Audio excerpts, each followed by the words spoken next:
Now, for most students also, if they were born here, but let's say their parents are not yet, well established, or they don't have the means to, they don't do taxes yet because they have issues or financial issues, or they're dependent on government programs. They think because their parents don't do taxes that they can't apply. You're wrong. You can still apply, and there is an option on the FAFSA where you can say, we don't do taxes, and that's fine. So don't just make assumptions that because I have this special situation I can't apply. Come and ask us at financial aid, whether in my school or any other college, and talk to us and we will help you. What the FAFSA requires is for you to have a social security number, be either a citizen or a green card holder, and and then basically have access to your parents' taxes if they filed. And they always look at prior year. So for example, if you're doing the 22-23 FAFSA, they're looking at the 2020 tax year, okay? It's always prior, 2 years before. And from the FAFSA, and I'll talk about FAFSA mainly because that's like the one that gives the most grants, and I'll also touch up on the DREAM Act later. The FAFSA application gives a combination of federal and state grants.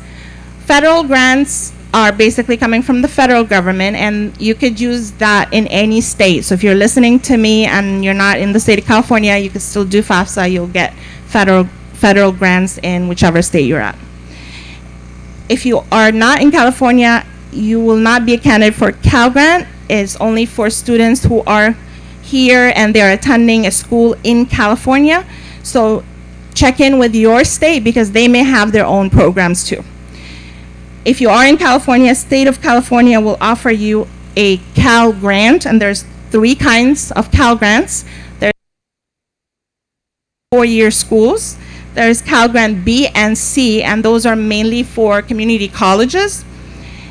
Those really help, especially students who, they have very low income.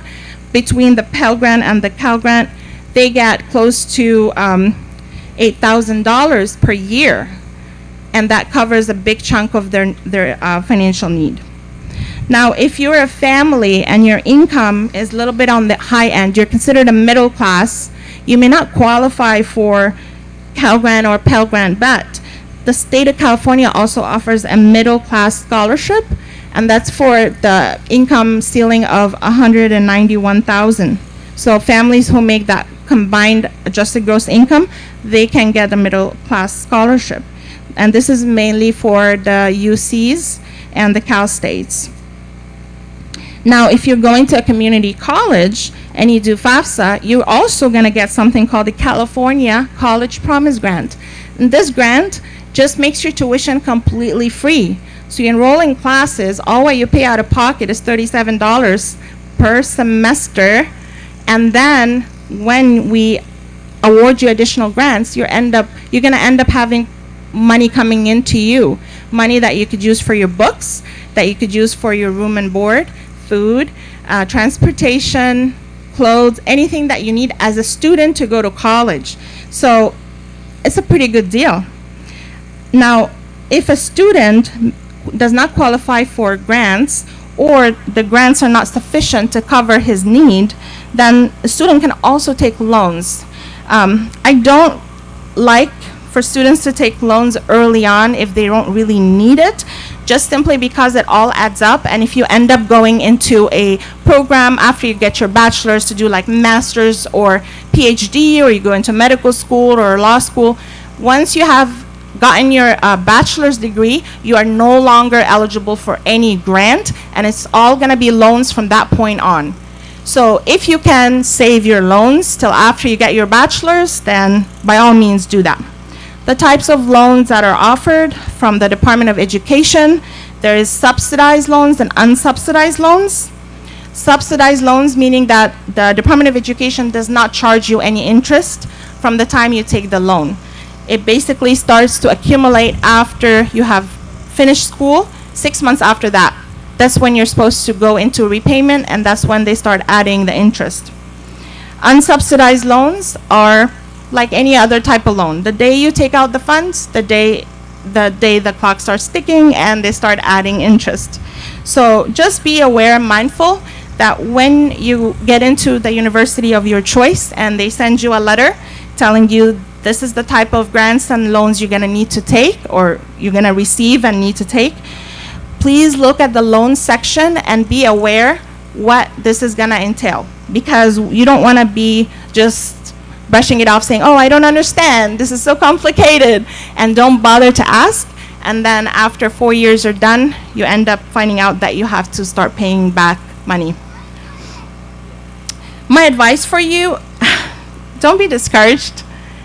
You know, it may be hard as an immigrant student to do this on your own, not having that support at home, just simply because your parents worked really hard to get you here, but they don't know things here because they're just like you. They're learning at the same time you're learning. But guess what? Your pace of learning is even much faster than your parents'. You're out there, you're talking to friends, you're getting information from them, you're talking to counselors, you're getting information from them, but your parents are home, they may not have that kind of exposure, so you're even learning on a faster pace. So, you know, be kind to your parents if you think they're just like, oh, they don't know what they're talking about. I don't want to like deal with the nagging and all that. The nagging is because they don't know and they're worried about you. So just keep that in mind. Keep them in the loop. If you learn something new, come back home and share it with them. I bet you if you're sharing with them stuff constantly, they're not going to nag you at all. They're going to know that, oh my goodness, my kid is on top of it and I don't need to worry about them. Now, one of the things that you want to focus on also while doing all this and applying to college is being organized and keeping track of your deadlines, keeping a to-do list so that you know what comes next and what you need to do, not losing track, obviously, and then asking and seeking help. Okay, don't feel that you're alone and nobody out there will be able to help you, even if you feel you made a mistake or you missed out on something. Come and seek help. There's always a plan B. There's always a way to do a U-turn and fix things, okay? It's just you need to do it quickly as soon as you feel like you missed out on something. Know that no one will hold your hand because now you're a young adult. So if you're just staying home and not looking into what you need to be looking into, guess what? The college is not going to send you a letter saying, hey, we missed you. Why didn't you apply? Here you go. No, that's not going to happen. You're now adults. So take charge and, you know, if you need to do something, get it done. Don't wait for someone to tell you. Now, mistakes happen. And mistakes are just opportunities to learn. So it's okay. Don't be discouraged to do something and make a mistake. It's all fixable. Nothing is like, it will ruin your life. Give yourself also credit for every step that you take. You know what? Just being here today and listening to all the speakers, I'm sure you're going to come out empowered and ready to take a next step. So, you know, give yourself credit. Say, okay, I went to this event. I learned some stuff. I made some connections. I can network with them and send them emails when I'm ready to go to college. All this makes you all winners. So good job for that. And my final advice, just being a parent, keep your parents informed while you're doing all this amazing journey to get into college. Thank you. And before I leave the mic, I'm just gonna tell all my attendees today that I'm here today with Miss Luisa Ruiz. She's here part of the outreach program, and we are doing a little. It's going to be on Wednesday, 27th. It's a free event from 6 to 8 p.m. It's going to be like a special night with free food, music, and activities. So please come see us at the table if you have questions about college, and grab one of these flyers so you can join us as well. Thank you.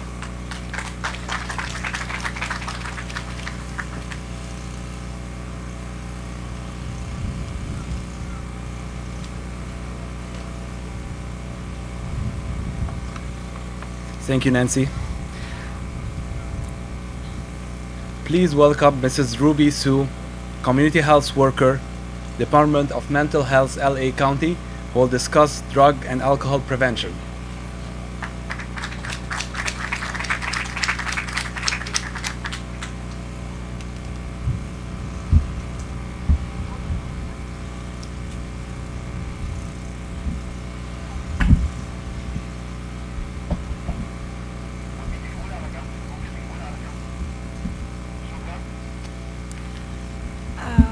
أهلا وسهلا فيكم جميعا، وشكرا جزيلا للدعوة القيمة أني أنا قدرت أكون جزء من هذا البرنامج بتاعكم. أنا بقدر أتكلم عربي وإنجليزي، فأنتوا you have to tell me which language you like me to speak with, Arabic or English, for whatever I'm going to present today. Doesn't matter English? All right, thank you so much for inviting us today. My name is Ruby Soos and I work for the Department of Mental Health of LA County. I would like to thank Mr. Rida for inviting us here today to be part of this great event. It's an honor to be among these speakers and to help really spread out and reach out to you about the services of the Department of Mental Health.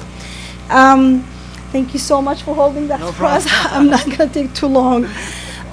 We would like you to understand that the County of LA have a great mission now with the Department of Mental Health to educate every one of us about mental health, to have everyone basic understanding of their feelings and the feelings of their loved one. And would like also to let you know that there is free services of clinics available to everyone who needs mental health services for adults and children, regardless of your immigration status.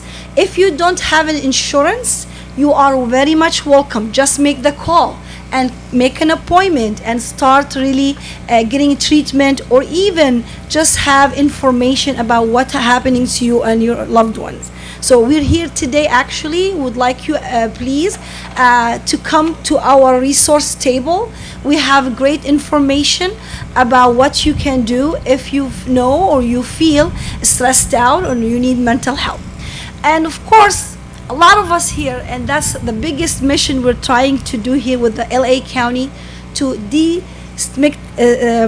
eliminate stigma about mental health. A lot of the Middle Eastern societies and our culture usually makes us really reluctant to come forward and address the mental health problems that we're feeling. And a lot that we think that therapy or going to a counselor or start seeing a psychiatrist is because it's only for crazy people or people who are experiencing psychosis. Actually, each one of us, especially after COVID, have really got touched by some mental health issues. And we would like to address that and come forward and talk about it, not just ignore it, not just let the stigma keep us away from feeling better, to gain back our happiness and our life. And because today we're targeting our youth, I would like to start by letting the youth understand the 7 important information about their brain. First of all, the brain for the youth reach its fullest size in growth is at age 11 for girls and at age 14 for boys. That doesn't mean that the brain fully grown. Actually, there is an area in the brain, it's called the frontal lobe here, which is very important part of the brain for helping the human processing information. It helps the human for decision making, to have more understanding of their surroundings. It's still developing and will not reach its full development until the late 20s.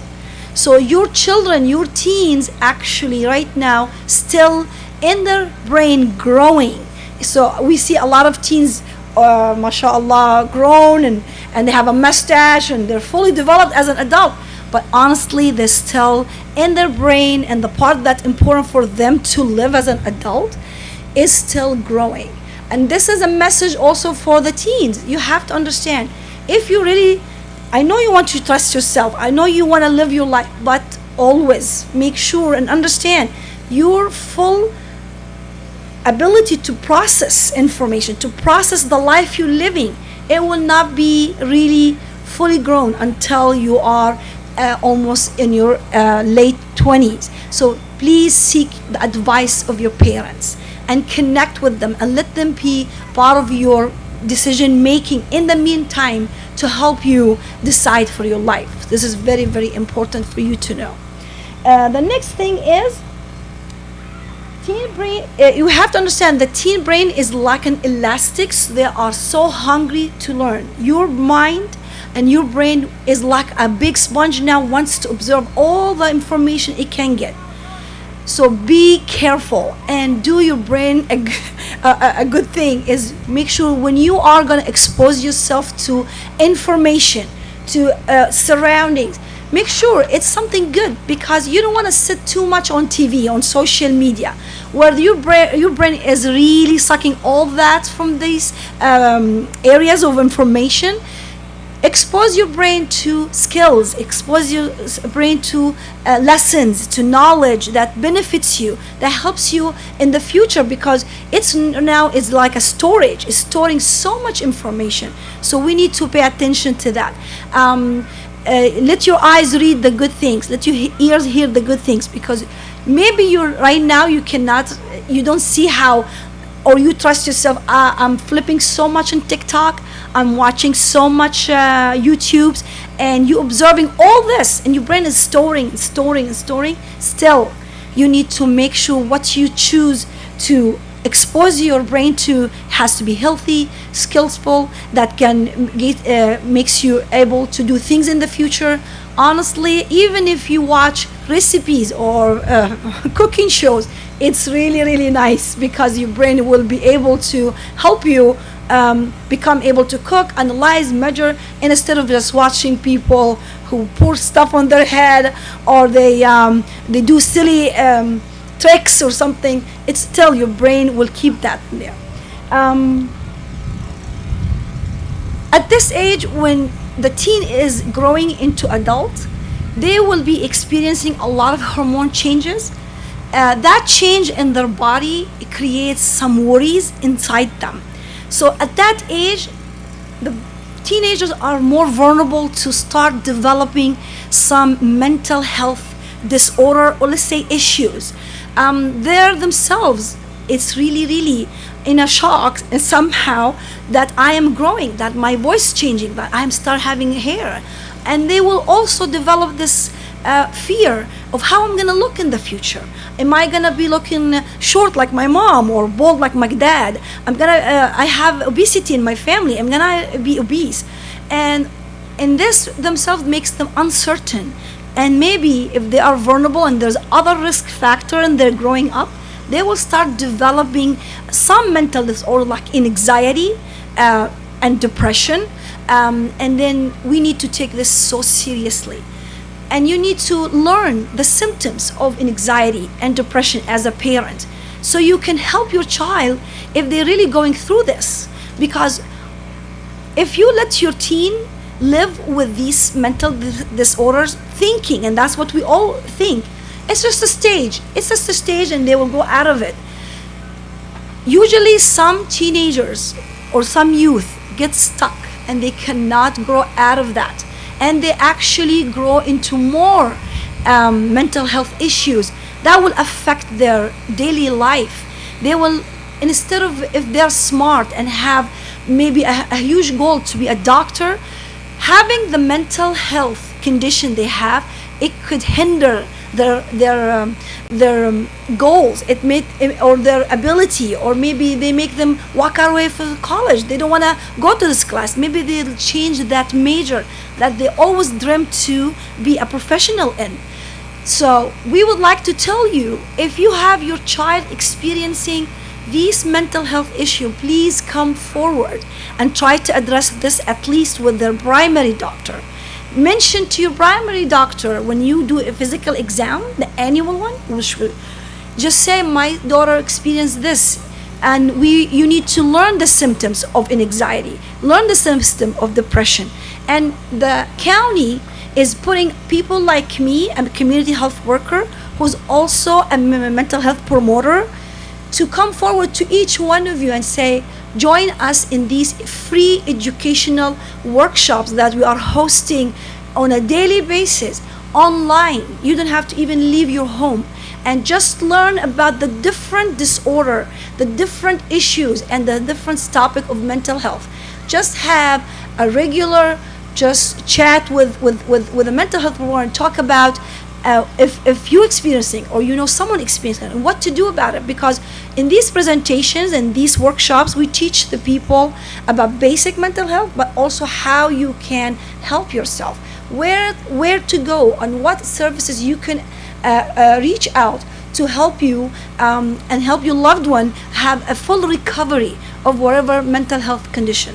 We have to understand, and believe it or not, there's beautiful young people living among us, strong, beautiful, very smart, but they are really inside them in a very, very sad condition. They're depressed, where they don't even want to leave home anymore, where they don't want to even live their life.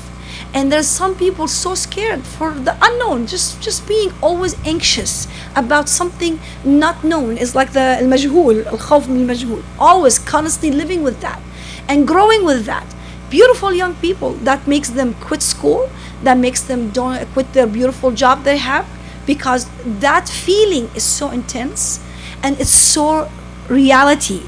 The feelings of being having this anxiety constantly experienced by them, it's a real intense feeling. A lot of people end up doing wrong decisions or take a big change in their lives to avoid this feeling. And instead of come forward, address that feeling and try to say, I need to seek help, and where I go. And I have to say, in anxiety, depression, and other mental health issues, if it really addressed early, it could really 100% recover. You recover from it. You will be totally treated out of it. So we would like to tell you, come forward to our table. We'll give you our resources. Please sign your name and your number to help us reach out to you, to help you know when we're having these educational workshops. We do it online on Zoom or Microsoft Teams, and it's just an hour of general education about mental health, but it does really open your eyes and makes you understand either your feeling or the feeling of loved ones. As we said, teenagers at this age, they are very vulnerable. And of course, if you are immigrant, putting your children through the change by coming over here, leaving loved one, leaving school, adapting to a new society, really is very a big factor to have them really develop mental health issues. And if your son really or daughter experiencing anxiety, depression, other mental health issue, that makes them a great risk of developing the drug use disorder. A drugs use disorder is considered to be a brain disease, where someone really starts not able to control or make them so all the time seeking drugs to help them feel what they want to feel. And they want me to speak here about how you could prevent this. To prevent this, to first educate yourself about, is my son or my daughter at high risk of becoming a drug user or addicted to drugs and alcohol. And that is to watch out for all the other signs of mental health issues.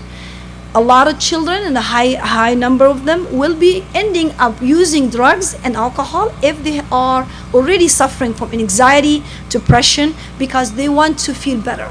And they think that this use or this addiction or this abuse could really elevate a lot of these symptoms. Again, we need to come forward. If I know, or even thinking or doubting that my child is using or abusing drugs or alcohol, come forward.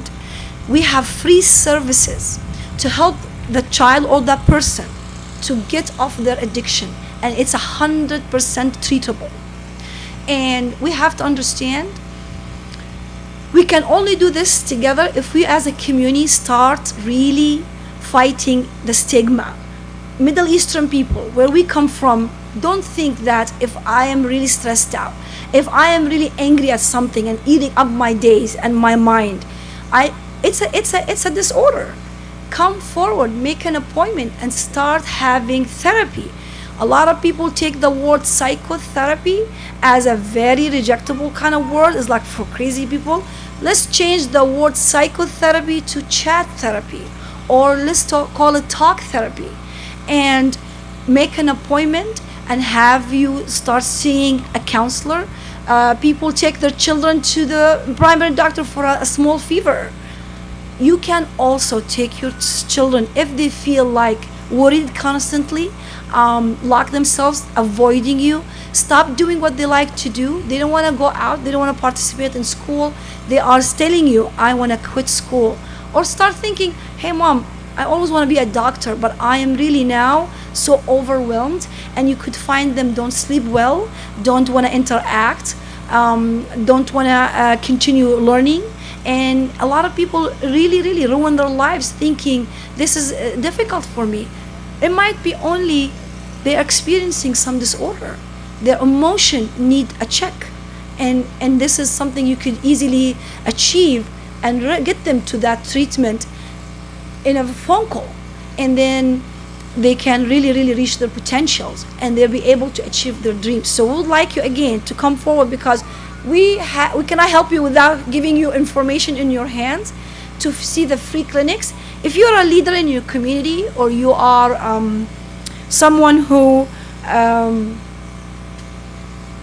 manage a class, or you are in a department when you feel like mental health services is needed to your co-worker, to your clients, to your community members, please connect with the Department of Mental Health. We have promoters like me who speaks all different languages. There are 300 people like me who's giving out these workshops. Just have an education about what could be mental health problem, what are the symptoms, what I can do about it. We want to eliminate the stigma, and we want to normalize therapy, or we want to normalize mental health recovery, and make people really say, I went to my psychiatrist today. It's like they say, I went to my dentist. People don't say that. It's like they think, oh, something wrong with them. No, but this is really a good advice. For the children, again, we need to learn the anxiety and the depression, because kids at that age is very vulnerable. And if they have this already, if your children experiencing mental health issues, knowing that they are also have been facing life situation, like we moved, they changed school, we are new citizen here, they really need a checkup on to see are they experiencing some mental health issues. And it's not necessarily a big problem, but honestly, maybe we are adult thinking it's not a big problem if she's scared or she starts really shutting herself down. It is a major problem to them, because their feelings are intense, and if they don't address these feelings early, it could really become more difficult in the future for them to have the treatment really working for them. It could be taking longer, but the treatment guaranteed, but it could be taking longer. When you are really thinking about your child mental health and seeking treatment, you're giving your child the opportunity to live healthier, happier, able to cope with stress, because the life is not going to just stand.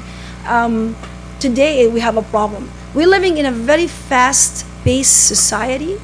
We're facing stressors every single day. It is very good to be able to how to learn or learn how to cope with the stress in our lives. And we always recommend us that before we leave you here to tell you two things. There's nothing, learn how to breathe. A lot of people, even when you tell them breathe, you tell your teenager, hey, take a moment and breathe. They look at you. No, actually, from a younger age, teach your kids when they are really anxious, calm down and try to focus on their breathing. This is so important, even for the adults, because you are late to work and you have to drop your kids and you're behind the wheel and it's a traffic jam. Here's our heart rate is going higher, our hormones is kicking in, and we wanna just explode sometimes. So it is very important to learn how we could breathe. It brings a quick relief. That's another thing. Another thing, Living in the United States, a very fast society where you have tons of things to do a day, you can leave it. All right. Uh, you need to start learning to carry a journal with you and make it part of your life. And that journal should have a calendar, because once we are starting to notice our feelings and put down what we feel today and answer that question, why I'm feeling this way, it helps you, instead of beating up yourself and letting the situations you go through take over your mind and make you develop all these health problems. You are going to reflect on that journal, that incident, and ask yourself, why I feel this way, what did I do, and address this with yourself. We need to develop this skill. This is number thing. When you go to a psychiatrist or a therapist, he tells you, start carrying with you a journal. Write down your feelings. Make sure that journal has a calendar. Organize your activities. And if you feel bad today because you are so busy with life, you don't have time even to spend time with your spouse or your children, and you at night can't sleep because you're thinking, I'm not doing well for my kids, I'm not cooking enough healthy food, we're eating so much junk. Don't sit in bed and hammer that on yourself, because you're not going to solve the problem this way. Please get up and write that down in your journal and ask yourself, what I'm going to do about it. Once you are really adapted to having a journal and a calendar, you are going to control your life. You have the calendar in front of you, and you're going to say, okay, I'm going to take half an hour with my daughter today. This is very important to do this. I advise the people who's going to college from today also have a journal with a calendar and start getting these emotion down on your journal, because once you see this emotion in front of you, you can make a difference, change that emotion by saying, what I'm going to do about it. So this is a very important skill we need to develop. And the last thing I would like to leave you with, it's very important to start thinking about, how do I feel? Do I need help? What do I know about mental health? I'm experiencing these feelings.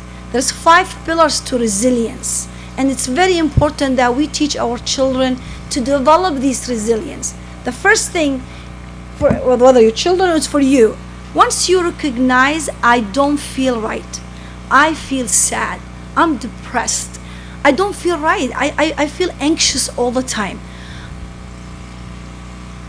When you become like aware of that, then you develop conscience. This is the first step for recovery. Don't ignore that, admitting that to yourself. Ask yourself, and now reflect, why I'm feeling this way.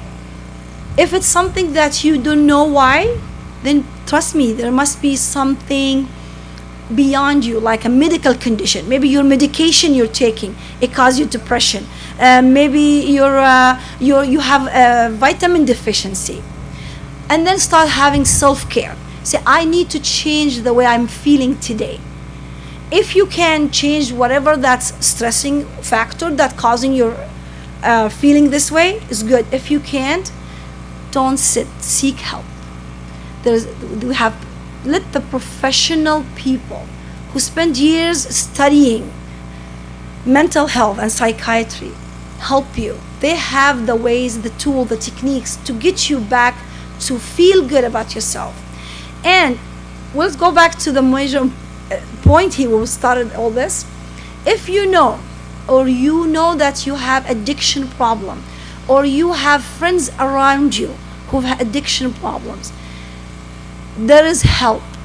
And that is, don't rely on yourself to say, I'm gonna quit tomorrow, I am gonna be in control, I am going to be able, it's just a temporary time, I know I'm gonna be fine tomorrow, I am gonna quit smoking, or I'm gonna quit vaping, or I'm gonna quit drinking. And then thinking that I'm gonna have the will to do that. If you feel like you really don't, people when they describe with the drug use disorder, they don't have the will. It becomes a brain disease. Seek professional help. If you feel like, okay, I don't have the money, I don't have the insurance, I don't have the support, the mental health department of LA County tells you, come forward. We have tons of programs, tons of services that helps that person get off their addiction problems. It's for free, and when you call to make an appointment, they're not gonna even ask you for your immigration status. They're not gonna ask you, are you a citizen or anything. Make the call for yourself, make the call for your children, make the call for loved one you know or your friends. Please join the workshops of the LA department. These presentations are free for the public. It's not a video you're gonna watch. You're gonna have a presenter who you could ask question after, and they can link you to the services that guarantee your recovery. And the last thing, if you have children experiencing mental health issues, you always remember, when they are leaving home and they are going to be in school or going about to college, they are at higher risk of drug use and alcohol drinking. Address their problems at now when they are under your wing, because it's so hard to take a child to the psychiatrist if they refuse after they become independent. Take them now, address their mental health problems, and the help is guaranteed and the service is free. Please come to our table over there. We have a resource table of all the information you want. Also, we have me and my promoter, Belinda. We are here to answer any of your questions. Please pick up our flyers. Our flyers will have all the classes offered free online of all the different topics. You can join from your living room and learn about this mental health. Also, we have a lot of printed material of different mental health issues. You can pick up and read, and we're here to help, and the help is available. The last thing, if you have your phone, please would like you to take a picture of that phone number. This is the mental health department access line that is 24/7. If you need any question about any question about mental health, if you are going to ask about the clinics, if you are in addiction problem and you really need to start with that number. They have people there to answer your questions. And please, if you have a teenager, and we tell this every time we meet with people, who says, I hate my life, I wish I could die, I'm gonna kill myself. Take this so seriously. Children should be happy, should be excited, should be living their life. If they say that, they are going through a very intense mental health crisis. Do not hesitate at all to call this number. This is very, very important. You'll have someone live who will tell you what to do and how to help them. And thank you so much again for inviting us. I hope we were helping here, but please come to the table and pick up resources and share it with other people. Thank you so much.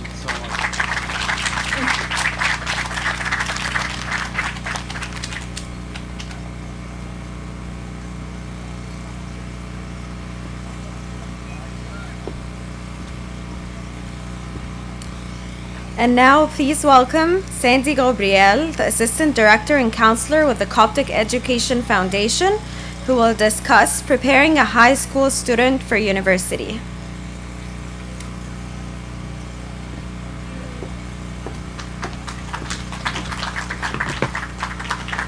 I'm going to use this one. Hi, can everyone hear me? I hope I'm not too loud. Good afternoon. Again, my name is Sandy. I'm here on behalf of CEF. Who knows here who CEF is or what CEF is? Okay, so we got some people here in the crowd. So we've actually been established for 20 years. It stands for the Coptic Educational Foundation. I've joined them 4 years ago. I went to USC to get my master's in educational counseling, And it was definitely an eye-opening experience going from high school here, because I came from Egypt when I was a freshman in high school. So it was an interesting journey going from high school, and then Cal State. I went to Cal State Fullerton for undergrad, and then I went straight into my I was going to say doctorate, but no, just my master's in educational counseling. But one day maybe I'll get my doctorate. But today we're here to talk a little bit about CEF and also tell you who we really cater our needs to and our services, because I know we do have a good representation across the board, the middle school, even elementary, and all the way to the reentry adults. So we serve all those individuals, starting at middle school, and then we of course help our high school students, our college students, even our newcomers that are coming from out of state, and anyone who wants to go back into school, or so-called the reentry adults. We also service them. But I'm going to touch base on each population first, and then I'll go into detail about really what it takes to go into a university here in California. Any questions, feel free to just raise your hand. So of course, as you know, with the middle school support, we've started this actually very recently. We've noticed that a lot of our parents don't know what it takes to successfully go and complete high school and then go into a 4-year. So we have our workshops dedicated to help our middle school parents and students. We do these throughout, the spring term. So we start in December all the way until March and April. We do these workshops to help our middle school and high school, middle school and middle school students and parents. Keep in mind, we also support almost about 50 different churches. So every church that we have a mentor that is working with us directly to help our students. And so when we do our workshops, we go to every church and we present the workshops, and sometimes we even have the virtual workshops as well, depending on the need.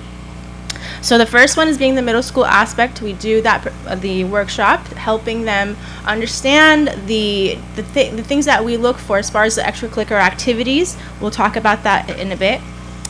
We also talk about how to get them academically prepared for high school, because there's a lot of things that they start doing in middle school that will help them, like English and math. Those are big subjects that they will need later on to be able to do well later on in like AP honors courses in high school.